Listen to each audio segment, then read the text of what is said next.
Hello दोस्तों, मैं आशीष सिंह आपका अपना चैनल आशीष सिंह एजुकेशन पर बहुत बहुत स्वागत करते हैं। प्लीज़ दोस्तों हमारे इस चैनल को सब्सक्राइब जरूर करें और साथ ही साथ बेल आइकन को जरूर दबाएं, जिससे हमारी आने वाली वीडियो आप तक सबसे पहले पहुंच सके। चलिए दोस्तों, हमने जो 1500 प्लस क्वेश्चन की शुरुआत की थी वो दूसरा वीडियो है हमारा। बहुत ही बढ़िया क्वेश्चन है। जितने भी आपके एग्ज़ाम हुए हैं सारे एग्ज़ाम में आए हुए क्वेश्चन हैं, और जितने भी क्वेश्चन हैं वो जितने मैं 1500 आपको प्लस क्वेश्चन कराऊँगा जो प्रीवियस क्वेश्चन है। और जितने भी एग्ज़ाम हुए हैं अभी CHSL CGL और बाकी रेलवे के जितने भी एग्ज़ाम हुए हैं सारे में क्वेश्चन आए हुए हैं, और हिस्ट्री मतलब टोटल साइंस हिस्ट्री एंड सबसे संबंधित क्वेश्चन है। चलिए दोस्तों आज की वीडियो की शुरुआत करते हैं। दोस्तों वीडियो को लाइक एंड शेयर जरूर करें जितने भी आपके ग्रुप हैं, WhatsApp, Facebook, YouTube and Telegram. चलिए दोस्तों वीडियो की शुरुआत करते हैं। हमारा पहला क्वेश्चन आपकी स्क्रीन पर लगने वाला है, पढ़िए और इसका राइट आंसर दीजिए। चलिए दोस्तों, चलिए साथियों क्वेश्चन नंबर 1 देखते हैं। वह कौन सुल्तान था जो स्वयं को नायब ए खुदाई कहता था, मतलब ईश्वर का प्रतिनिधि मानता था? वह कौन सा सुल्तान था? चलिए इसका सही आंसर होगा बलवान। चलिए दोस्तों क्वेश्चन दूसरा देखते हैं। रज्जनामा के नाम से किस संस्कृत ग्रंथ का अनुवाद किया गया था? चलिए दोस्तों क्वेश्चन नंबर 2 का राइट आंसर दीजिए। इसका सही आंसर होगा भारत का, महाभारत का रज्जनामा के नाम से संस्कृत ग्रंथ का अनुवाद किया गया। चलिए दोस्तों तीसरा क्वेश्चन देखते हैं। ईरान की सीमा के समीप स्थित हड़प्पाकालीन प्रमुख स्थल का नाम क्या है? चलिए दोस्तों इसका सही आंसर देखते हैं, सुख्ता गैंडोर। ईरान की सीमा के समीप स्थित हड़प्पाकालीन प्रमुख स्थल का नाम सुख्ता गैंडोर है। चलिए दोस्तों अगला क्वेश्चन देखते हैं। नवीनतम हड़प्पाकालीन स्थल धोलावीरा किस राज्य में खोजा गया था? सबसे पहले धोलावीरा किस राज्य में खोजा गया? चलिए इसका सही आंसर होगा गुजरात में। चलिए साथियों अगला क्वेश्चन देखते हैं। किस जैन तीर्थकर को भगवान कृष्ण का निकट संबंधी माना जाता है? मतलब किस जैन तीर्थकर को भगवान कृष्ण का निकट संबंधी माना जाता है? चलिए इसका सही आंसर होगा अरिष्टिनेमु को, जिसका अन्य नाम नेमिनाथ है। चलिए साथियों अगला क्वेश्चन देखते हैं। मौर्य साम्राज्य में सीता अध्यक्ष किस विभाग का अध्यक्ष होता था? चलिए इसका सही आंसर होगा कृषि विभाग का। चलिए साथियों अगला प्रश्न देखते हैं। बंगाल के किस नवाब ने अपनी राजधानी टाका से मुर्शिदाबाद स्थानांतरित की थी? चलिए इसका सही आंसर होगा नवाब मुर्शिद कुली खान है। चलिए इसका राइट आंसर होगा। चलिए दोस्तों अगला प्रश्न देखते हैं। प्रसिद्ध कोणार्क मंदिर किस देवता के लिए है? चलिए इसका सही आंसर होगा सूर्य के लिए, मतलब सूर्य के लिए प्रसिद्ध कोणार्क मंदिर सूर्य देवता के लिए प्रसिद्ध है। चलिए दोस्तों अगला प्रश्न देखते हैं। हड़प्पाकालीन सभ्यता मानव इतिहास के किस युग से संबंधित है? तो इसका सही आंसर होगा कांस्य ताम्र युग से। चलिए दोस्तों अगला प्रश्न देखते हैं। प्रथम बौद्ध संगति का आयोजन बुद्ध की मृत्यु के तत्काल बाद किया गया था। इस संगति की अध्यक्षता किसने की थी? मतलब प्रथम बौद्ध संगति का आयोजन बुद्ध की मृत्यु के पश्चात किया गया। इस संगति की अध्यक्षता किसने की थी? तो इसका सही आंसर होगा महाकश्यप ने। महाकश्यप ने की थी। इस संगीत की अध्यक्षता महाकश्यप के द्वारा की गई थी। चलिए दोस्तों अगला प्रश्न देखते हैं। मिलिनी पन्हो के पात्र हैं? उत्तर होगा नागसेन एवं मेनांडर। चलिए जैसे मिलिंद कहते हैं। चलिए दोस्तों अगला प्रश्न देखते हैं। मल्लव चोल मंदिर स्थापित कला शैली को किस नाम से जाना जाता है? चलिए इसका सही आंसर होगा द्रविड़ शैली के नाम से जाना जाता है। पल्लव चोल मंदिर स्थापित कला शैली को द्रविड़ शैली नाम से जाना जाता है। चलिए दोस्तों अगली स्लाइड देखते हैं। संगम युग में चरित ग्रंथ तोलक्कापियम का विषय है? उत्तर होगा तमिल व्याकरण। चलिए दोस्तों अगला प्रश्न देखते हैं। जूनागढ़ स्थित सुदर्शन झील का निर्माण किसने कराया था? तो उत्तर होगा चंद्रगुप्त मौर्य ने। मतलब जूनागढ़ में स्थित जो सुदर्शन झील है उसका निर्माण चंद्रगुप्त मौर्य ने कराया था, जो मौर्य काल में। चलिए दोस्तों अगला प्रश्न देखते हैं। मिस्र के शासक टोलेमी ने डायोनियस को दूत बनाकर भारत के किस शासक के पास भेजा था? चलिए दोस्तों इसका सही आंसर होगा बिंदुसार के दरबार में। चलिए दोस्तों अगला प्रश्न देखते हैं। अभिलेखों में देवा नाम प्रिय तथा प्रियदर्शी किस शासक को कहा गया? उत्तर होगा अशोक को। चलिए दोस्तों अगला प्रश्न देखते हैं। किस बौद्ध भिक्षु के प्रभाव से अशोक का धर्म परिवर्तन हुआ था? चलिए इसका सही आंसर होगा उपगुप्त के प्रभाव से। चलिए साथियों नेक्स्ट स्लाइड देखते हैं। महमूद गजनवी ने भारत पर प्रथम तथा अंतिम आक्रमण किस वर्ष किए थे? चलिए उत्तर होगा 1000 ईसा पूर्व तथा 1027 ईसा पूर्व में। चलिए दोस्तों अगला प्रश्न देखते हैं। राष्ट्रकूट किस राजवंश का उत्तराधिकारी राजवंश था? उत्तर होगा बाकाटक राजवंश का। चलिए दोस्तों अगला प्रश्न देखते हैं। मीर कासिम ने अपनी राजधानी मुर्शिदाबाद से कहाँ स्थानांतरित की थी? चलिए इसका सही आंसर होगा मुंगेर। मतलब मीर कासिम ने अपनी राजधानी मुर्शिदाबाद से मुंगेर में स्थापित की थी। चलिए दोस्तों अगला प्रश्न देखते हैं। चोल शासक किस मत के संरक्षक थे? चलिए उत्तर होगा शैव मत के। चलिए दोस्तों अगला प्रश्न देखते हैं। दोस्तों वीडियो अच्छी लग रही हो तो प्लीज़ वीडियो को लाइक एंड शेयर ज़रूर करें। चलिए दोस्तों, चित्तौड़ अभियान के दौरान एक फारसी इतिहासकार अलाउद्दीन खिलजी के साथ गया था, वह कौन था? तो उत्तर होगा अमीर खुसरो। मतलब चित्तौड़गढ़ के अभियान के दौरान एक फारसी इतिहासकार अलाउद्दीन खिलजी के साथ गया था, उसका नाम पूछा तो वह होगा अमीर खुसरो। चलिए दोस्तों अगला प्रश्न देखते हैं। हड़प्पा संस्कृति में घोड़े की अस्थियां किस स्थल से प्राप्त हुई थी? चलिए उत्तर होगा सुरकोटका में।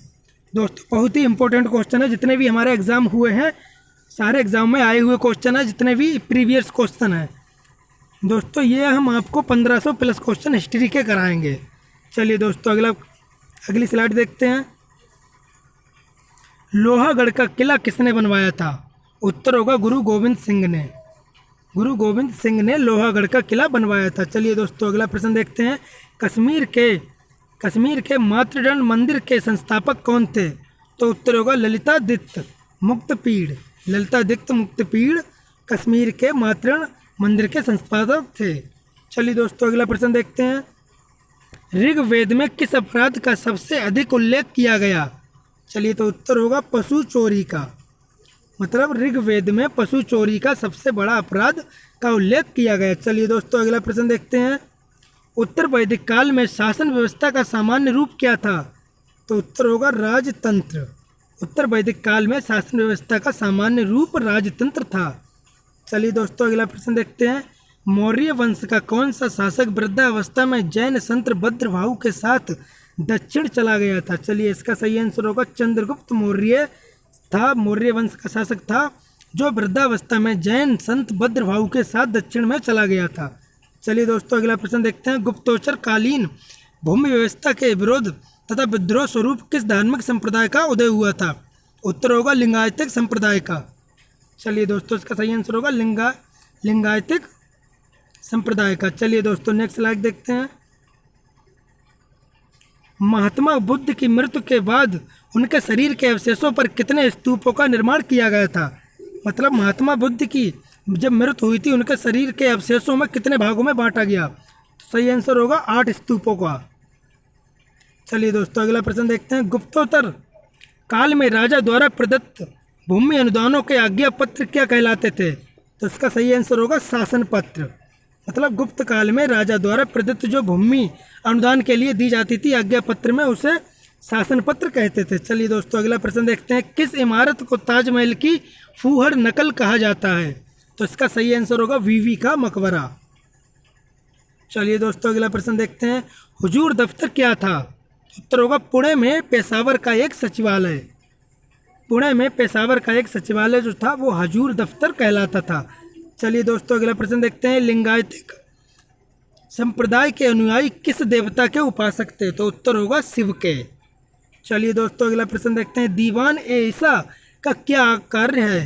तो इसका सही आंसर होगा पत्र व्यवहार का। मतलब पत्र व्यवहार करना दीवान ए ईसा का कार्य कहलाता था। चलिए अगला प्रश्न देखते हैं। दिल्ली सल्तनत का वह कौन सा सुल्तान था जिसने एक अकाल संहिता तैयार की थी? तो वह था मोहम्मद बिन तुगलक। चलिए दोस्तों अगले प्रश्न देखते हैं। बरहमिहर द्वारा रचित बृहत संहिता में चालुक्य वंश को किस जाति का माना गया था? तो उत्तर होगा शूलिक जाति का। चलिए दोस्तों अगला प्रश्न देखते हैं। राष्ट्रकूट राजवंश के चोल लेखों में किस राजा को सुगमता व्रत अर्थात करों को हटाने वाला कहा गया? तो सही आंसर होगा कुलोतुंग प्रथम। चलिए इसका सही आंसर होगा कुलोतुंग प्रथम को। चलिए दोस्तों अगला प्रश्न देखते हैं। गुलाम वंश का शासक अलाउद्दीन मसूद शाह किस परिवार से संबंधित था? तो उत्तर होगा इल्तुतमिश के परिवार से। मतलब गुलाम वंश का शासक अलाउद्दीन मसूद शाह जो इल्तुतमिश के परिवार से संबंधित था। चलिए दोस्तों अगला प्रश्न देखते हैं। सल्तनत काल में विद्वानों एवं धार्मिक लोगों को प्रदान की जाने वाली आर्थिक सहायता क्या कहलाती थी? तो उत्तर होगा इदरार। सल्तनत काल में विद्वानों एवं धार्मिक लोगों को प्रदान की जाने वाली आर्थिक सहायता इदरार कहलाती थी। चलिए साथियों अगला प्रश्न देखते हैं। अकबर ने 1562 में मेड़ता पर शरफुद्दीन के नेतृत्व में विजय प्राप्त की थी। वहाँ का शासक कौन था? मतलब जब अकबर ने 1562 में मैदड़ा पर शरफुद्दीन के नेतृत्व में विजय प्राप्त की थी, तो वहाँ का शासक कौन था? तो उत्तर होगा जयमल। चलिए दोस्तों अगले प्रश्न देखते हैं। लॉर्ड डलहौजी ने अपहरण की नीति के अंतर्गत सर्वप्रथम किस राज्य को अंग्रेजी साम्राज्य के अधीन रखा था? मतलब लॉर्ड डलहौजी ने अपहरण की नीति के अंतर्गत सर्वप्रथम किस राज्य को अंग्रेजी साम्राज्य के अधीन रखा था? तो उत्तर होगा सतारा के अधीन। चलिए अगला प्रश्न देखते हैं। भारत में स्थानीय स्वशासन का प्रारंभ किसने किया था? तो सही आंसर होगा लॉर्ड रिपन ने। चलिए साथियों अगला प्रश्न देखते हैं। मध्यकालीन इतिहास का सर्वाधिक विवादास्पद शासन किसे माना जाता है? मतलब मध्यकालीन इतिहास का सर्वाधिक विवादास्पद शासक किसे माना जाता है? तो उत्तर होगा मोहम्मद बिन तुगलक को। चलिए साथियों अगला प्रश्न देखते हैं। मौर्य सम्राट अशोक के शासनकाल में प्रांतों की संख्या 5 थी। तक्षशिला किस प्रांत की राजधानी थी? तो उत्तर होगा उत्तरापथ की। मतलब मौर्य सम्राट अशोक के शासनकाल में प्रांतों की संख्या 5 थी। उस समय तक्षशिला किस प्रांत की राजधानी थी? तो वह उत्तरापथ की राजधानी थी। चलिए दोस्तों अगला प्रश्न देखते हैं। अजंता की कौन सी गुफा सर्वाधिक प्राचीन है जिसमें 16 बौद्ध उपासकों को स्तूप की तरफ आगे बढ़ते हुए चित्रित किया गया था? चलिए इसका सही आंसर होगा गुफा संख्या 9। चलिए अजंता की वह गुफा संख्या 9 है जिसमें 16 बौद्ध उपासकों को स्तूप की आगे बढ़ते हुए चित्रित किया गया था। चलिए अगला प्रश्न देखते हैं। गुप्त प्रशासन में गज सेना का अध्यक्ष किसे कहा जाता था? इसका सही आंसर होगा महापीलुपति को गुप्त प्रशासन में गज सेना का अध्यक्ष माना जाता था। चलिए दोस्तों अगला प्रश्न देखते हैं। तहकीक ए हिंद ग्रंथ की रचना किसने की थी? तो सही आंसर होगा अल-बरूनी ने।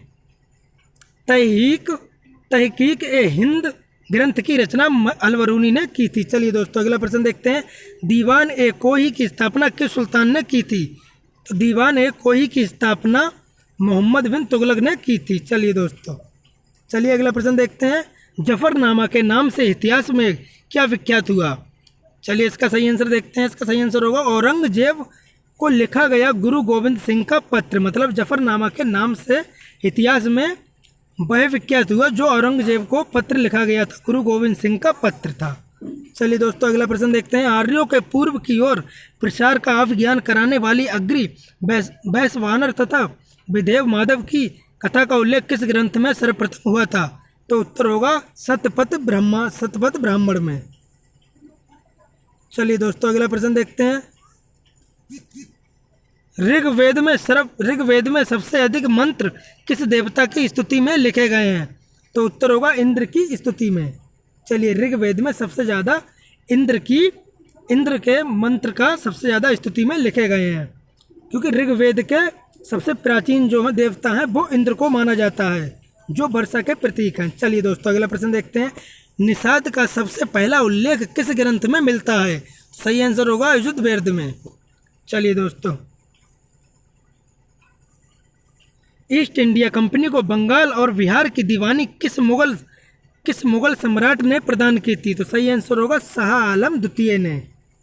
ईस्ट इंडिया कंपनी को बंगाल और बिहार की दीवानी शाह आलम द्वितीय ने प्रदान की थी। चलिए दोस्तों अगला प्रश्न देखते हैं। ऋग्वेद में दस्यु शब्द किसके लिए आया था? तो सही आंसर होगा अनार्यों के लिए। चलिए अगला प्रश्न देखते हैं। संगम युगीन साहित्य किस शैली में लिखा गया है? तो उत्तर होगा काव्य शैली में लिखा गया है। चलिए दोस्तों अगला प्रश्न देखते हैं। गौतम बुद्ध के जन्म के समय पाटलिपुत्र का सम्राट कौन था? सही आंसर होगा बिंबिसार। गौतम बुद्ध के जन्म के समय पाटलिपुत्र का सम्राट बिंबिसार था। चलिए दोस्तों अगला प्रश्न देखते हैं। चंद्रावर का युद्ध किस किसके बीच हुआ था? तो चंद्रावर का युद्ध मोहम्मद गौरी तथा जयचंद्र के बीच हुआ था। चलिए दोस्तों अगला प्रश्न देखते हैं। परमार वंश की राजधानी कहाँ थी? तो उत्तर होगा धारा नगरी में। चलिए अगला प्रश्न देखते हैं। महाबलीपुर में स्थित 7 रथ ग्रंथ मंदिरों का निर्माण किसने कराया था? सही आंसर होगा नरसिंह वर्मन ने। नरसिंह वर्मन ने महाबलीपुर में स्थित 7 रथ मंदिरों का निर्माण कराया था। चलिए दोस्तों अगला प्रश्न देखते हैं। चांद बीवी का विवाह किस राज्य के किस सुल्तान के साथ हुआ था? सही आंसर होगा बीहापुर के अली आदित्य शाह के साथ चांद बीवी का विवाह हुआ था। चलिए दोस्तों नेक्स्ट क्वेश्चन देखते हैं। सुप्रसिद्ध कृति तबकात ए अकबरी की रचना किसने की थी? तो इसका सही आंसर होगा ख्वाजा निमाजुद्दीन अहमद ने सुप्रसिद्ध कृति तबकात ए अकबरी की रचना की थी। चलिए दोस्तों अगला प्रश्न देखते हैं। सामवेद को गाने वाले विशेषज्ञ को क्या कहते हैं? तो सामवेद को गाने वाले विशेषज्ञ को उत्तराता कहते हैं। चलिए दोस्तों अगला प्रश्न देखते हैं।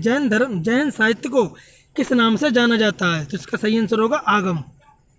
जैन साहित्य को आगम के नाम से जाना जाता है। चलिए अगले प्रश्न देखते हैं। अधिकांश विद्वानों के अनुसार सिंधु घाटी सभ्यता के निर्माता थे? तो सही आंसर होगा द्रविड़। चलिए दोस्तों अगला प्रश्न देखते हैं। संगम काल में राजा के जन्मदिन को क्या कहा जाता था?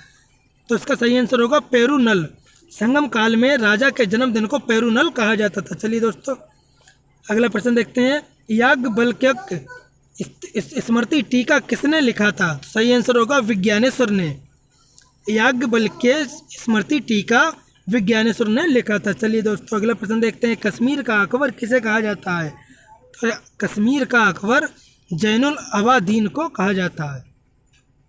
चलिए दोस्तों अगले प्रश्न देखते हैं। वैदिक राजाओं द्वारा अपनी प्रजा से वसूल किए जाने वाले कर उपहार का क्या नाम था? तो इसका सही आंसर होगा बलि। मतलब वैदिक काल में जो राजा थे वो अपनी प्रजा से वसूल किए जाने वाले कर, मतलब प्रजा से जो कर वसूल करते थे उन्हें अन्य नाम से क्या नाम से जाना जाता था वैदिक काल में? तो इसका सही आंसर होगा बलि नाम से जाना जाता था। चलिए अगला प्रश्न देखते हैं। संगम युग का ग्रंथ मणिमेखले किस धर्म की श्रेष्ठता प्रतिपादित करता है? तो सही आंसर होगा बौद्ध धर्म की। चलिए दोस्तों अगला प्रश्न देखते हैं। भगवान बुद्ध के जीवन की किस घटना को महाविनिष्क्रमण कहा जाता है? तो सही आंसर होगा गृह त्याग को। चलिए दोस्तों अगला प्रश्न देखते हैं। किस स्त्रोत के अनुसार अशोक ने अपनी वृद्धावस्था में राज सिंहासन का अपने पौत्र संपत्ति के पक्ष में परित्याग किया था? इसका सही आंसर होगा दिव्यावदान का। दिव्यावदान से। चलिए दोस्तों अगला प्रश्न देखते हैं। 40 अमीरों का समूह का जड़ मूल से किसने विनाश किया था? तो सही आंसर होगा बलबन ने। चलिए दोस्तों अगला प्रश्न देखते हैं। हैदराबाद नगर का संस्थापक कौन था? तो मोहम्मद अली कुतुब शाह हैदराबाद नगर का संस्थापक था। चलिए दोस्तों आज की वीडियो इतनी ही थी, और वीडियो अच्छी लगी हो तो प्लीज़ वीडियो को लाइक एंड शेयर जरूर करें। और यदि आप अभी तक मेरे चैनल पर नए हैं और आपने अभी तक मेरे चैनल को सब्सक्राइब नहीं किया है तो प्लीज़ मेरे चैनल को सब्सक्राइब जरूर करें और साथ ही साथ बेल आइकन को जरूर दबाएं, जिससे हमारी आने वाली वीडियो आप तक सबसे पहले पहुंच सके। दोस्तों हम आपको 1500 प्लस क्वेश्चन देने वाले हैं, जो एक वीडियो में कम से कम आपको 100 से 150 क्वेश्चन मिल जाएंगे, वो मात्र 20 मिनट में। चलिए दोस्तों वीडियो को ज़्यादा से ज़्यादा लाइक एंड शेयर ज़रूर करें, जितने भी आपके group WhatsApp, Facebook, Telegram and YouTube. चलिए दोस्तों जय हिंद जय भारत।